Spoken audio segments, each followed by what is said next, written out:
अभी हम अपने को बीमार मान लें, कितने कष्ट। आप जो कह रहे हैं परम सत्य है। अगर भगवान में चित्त ना जुड़ा हो तो आदमी मृत्यु मांगे, मृत्यु, ऐसा कष्ट है। वो हमसे पूछते हैं आपको कष्ट हो रहा है, तो कहते कष्ट को क्या कष्ट होगा, कष्ट को क्या कष्ट होगा। आप चित्त को प्रभु में लगाए हैं तब बचते हैं, ऐसे थोड़ी बचते हैं। पर हम हर समय आनंदित रहते हैं। आप देखो सुबह सत्संग हुआ, श्री जी का वन बिहार मंगला और वो सब, अभी एकांतिक चल रहा है, अब 6 बजे तक चले, फिर आरती में गए, फिर जाके थोड़ा प्रसाद पाया, डायलिसिस करवाया, उस समय भी हम आनंदित रहते हैं। क्यों? क्योंकि हम चित्त में प्रियालाल से जुड़े रहते हैं।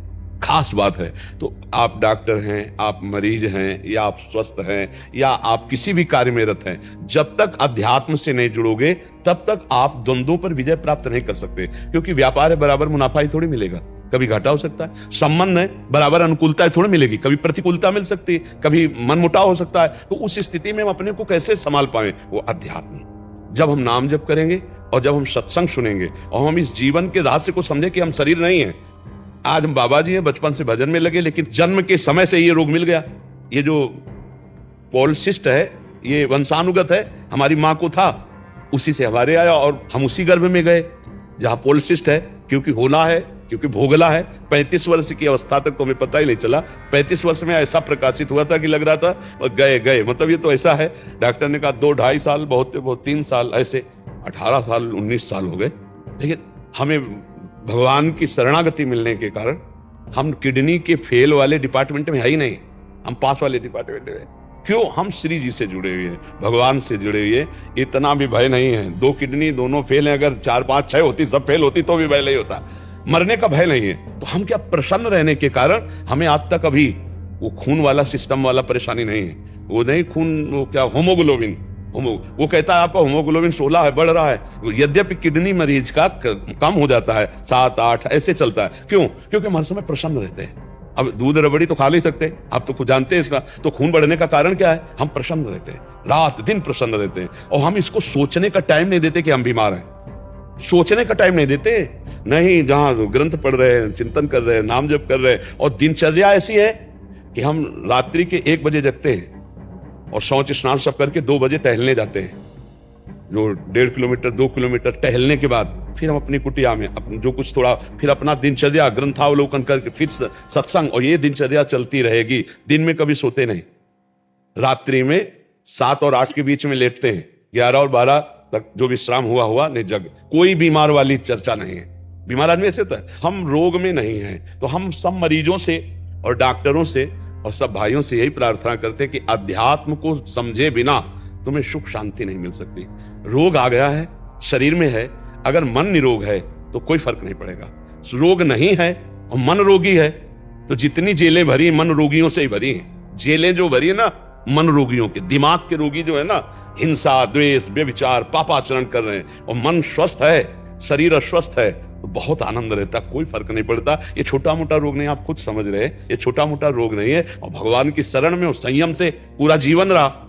ब्रह्मचर्य का एक बहुत बड़ा प्रताप होता है। तो एकदम हर नस नाड़ी में एक अव्यक्त तेज रहता है, अव्यक्त उत्साह रहता है, ओज रहता है। कोई भी कार्य, जैसे कि परिक्रमा चला जाए, हाँ ये थोड़ी आगे हम किडनी फेलियर है, पर हमारा उत्साह इतना जोर का रहता है कि किसी कार्य में निगेटिव सोच है ही नहीं, पॉजिटिव है, तो हम आनंदित रहते हैं। अब जैसे ये तो फेल हो गया तो हम पॉजिटिव है, भगवान कोई ना कोई रास्ता तो रखे होंगे ना। अब हम चिंतित नहीं हो गए अब क्या होगा, है क्या, वही होगा जो मंगल विधान। और आज तक हम देख रहे हैं हर कार्य मंगल विधान का हो रहा है। ये क्या है? भगवान का प्रताप। तो इसीलिए अगर भगवान से जुड़ जाए कोई भी तो परम मंगल हो जाए। पर चित्त क्या है? भगवान से जुड़ता नहीं है, अपना भरोसा रखता है, अपनी कमाई का, अपने मित्र का, अपने, लेकिन भगवान का भरोसा नहीं। तो हम ये कहते हैं कि अगर हमारा चित्त भगवान से जुड़ा है और हम भगवान का नाम जप कर रहे हैं और भरोसा भगवान का रखें तो बहुत आनंद की प्राप्ति हो जाए। पर अब क्या है कि जैसे आग लगने पर कुआं खोदना मूर्खता ही कही जाएगी।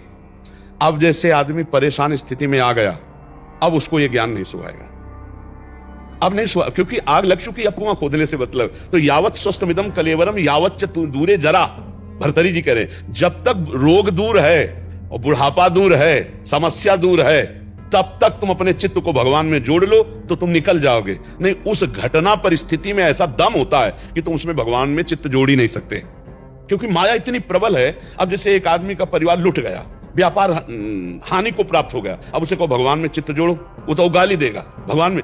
अब जैसे बचपन से चित्त जुड़ा भगवान की कृपा पहले से, और उसको पता हो चुका मेरा शरीर अब जाएगा, अब उसको ये पता नहीं कि जितना बचा उससे मैं कमा लूं भगवान नाम और अपना कल्याण कर लूं, तो कल्याण से तो मतलब नहीं रह गया और शरीर स्वस्थ होगा नहीं, और अब इतनी दम नहीं रहेगी कि चित्त भगवान में जोड़ ले। ये दुर्दशा जीव की है। अगर वो जीव अब भी जोड़ ले तो जोड़ सकता है, पर वो बीमारी में हमने देखा है मरीज मोबाइल में फिल्म देख रहे हैं और डायलिसिस हो रहा है, उनको पता है कि कौन सा डायलिसिस अंतिम हो सकता है, लेकिन अपने जीवन का मंगल नहीं सोच रहे। सीरियल है, गंदी बातें इधर उधर देख करके मोबाइल में, ये दुर्दशा जीव की है।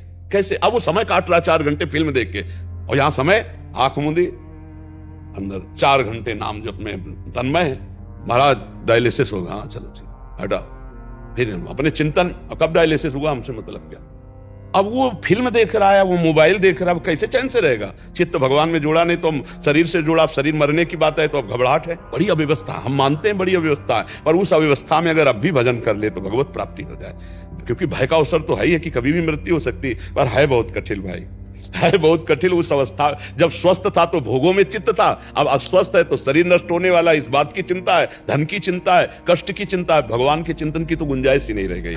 तो हम सब प्रार्थना करें कि उनका चित्त अगर प्रभु में जुड़ जाए तो समस्या का समाधान है, अन्यथा कोई समस्या का समाधान नहीं। ये बड़ा भयावह संसार है, बड़ा भयावह संसार है। भगवान के आश्रित तो बहुत आनंद है, भगवान के आश्रय से ही आनंद है, अन्यथा दूसरा कोई आनंद नहीं। अच्छा, चाहे जितना धन संपत्ति और स्वस्थता आपके पास हो, मरोगे तो है ही एक दिन, और साथ कुछ जाना है नहीं। तो अगर नाम जप नहीं है तो अंत एक बार एक सज्जन आए थे तो उन्होंने कहा कि प्रभु मेरे अंदर एक भय सता गया है। कहा क्या? बोले सब कुछ है लेकिन अब हमें डर लग रहा है कि मरूंगा तो सब छूट जाएगा हमारा। अब इस डर से मुझे कौन बताए, तो ये डर हटाने के लिए ही भजन है। सब कुछ है लेकिन अब मरोगे, अब जाना पड़ेगा, अब छोड़ के जाना पड़ेगा पत्नी पुत्र परिवार, क्योंकि वृद्धावस्था आ गई तो सूचना मिल गई कि अब जाना ही जाना है। तो वो घबरा रहे थे कि क्या उपाय हमका, एकमात्र भजन।